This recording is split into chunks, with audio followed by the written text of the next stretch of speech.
Hello everyone, got 4 dirty jokes for you today. So this 82-year-old geezer steps into a brothel and picks a beautiful woman to go up to the room with him. Once inside, the woman asked him what he wanted. He hesitated for a moment, feeling a bit embarrassed, but eventually told her that he would like a BJ. The woman obliged, but despite her best efforts, the man could not get hard. After a few minutes of trying, the woman's jaw began to ache, and she called in a colleague to assist her. Together, they tried everything they could think of to get the man aroused, but to no avail. Even after calling in a third woman to help, the man remained unexcited. Finally, after nearly an hour of trying, the women gave up. The first woman apologized to the man and told him that she was sorry they could not help him. The man simply smiled and replied, "Oh, my dom hasn't worked in decades. But it's been ages since it was this clean." So one night, an elderly couple was at home, sitting in their living room, listening to the late-night radio.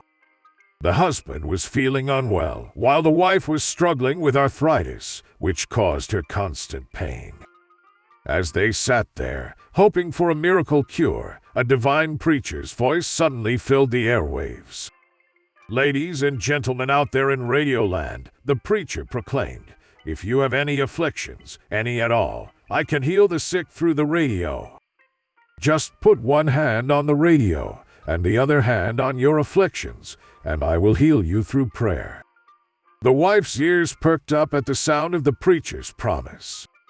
"Pa," she said excitedly to her husband, "did you hear that? That preacher said he could heal us." The husband, who had been feeling a bit skeptical, initially shrugged off the idea. But as his wife continued to insist, he eventually gave in to her persistence. Together, they hobbled over to the radio, each placing one hand on the device and the other on their respective afflictions. The wife placed her hand on her knee, which was swollen and painful from her arthritis. The husband, however, had a different idea. Without saying a word, he placed his hand on his crotch, which had been causing him some discomfort for a while now. The wife looked over at her husband, puzzled. "Pa," she said, "the man said he could heal the sick, not raise the dead." So one morning, a wife was in the kitchen making breakfast for her husband. As she cracked open some eggs and heated up the pan, she heard her husband's car pull into the driveway. She knew that he would be entering the house any minute, so she quickly got to work. Just as she was about to flip the eggs, her husband burst into the kitchen. He was in a state of frenzy, and his words came out in a panicked rush. "Careful," he shouted. "Careful. Put in some more butter. Oh my gosh. You're cooking too many at once. Too many. Turn them. Turn them now. We need more butter. Oh my gosh. Where are we going to get more butter? They're going to stick. Careful. Careful. I said be careful. You never listen to me when you're cooking. Never. Turn them. Hurry up. Are you crazy? Have you lost your mind? Don't forget to salt them. You know you always forget to salt them. Use the salt. Use the salt. The salt." The wife was taken aback by her husband's behavior. She stared at him, wondering what on earth could be causing him to act this way.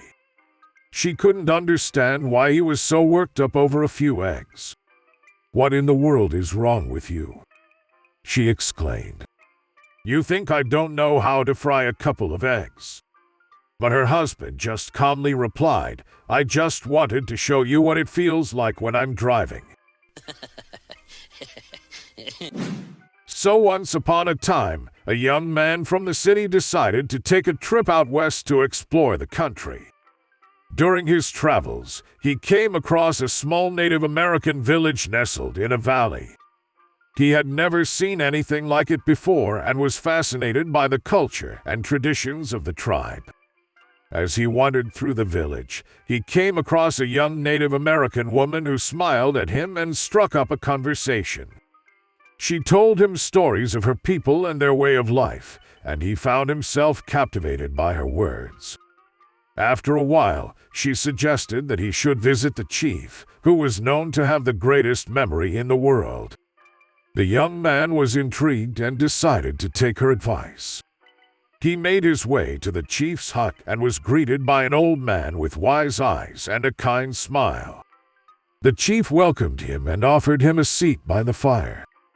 "I hear you have the greatest memory in the world," said the young man. The chief nodded.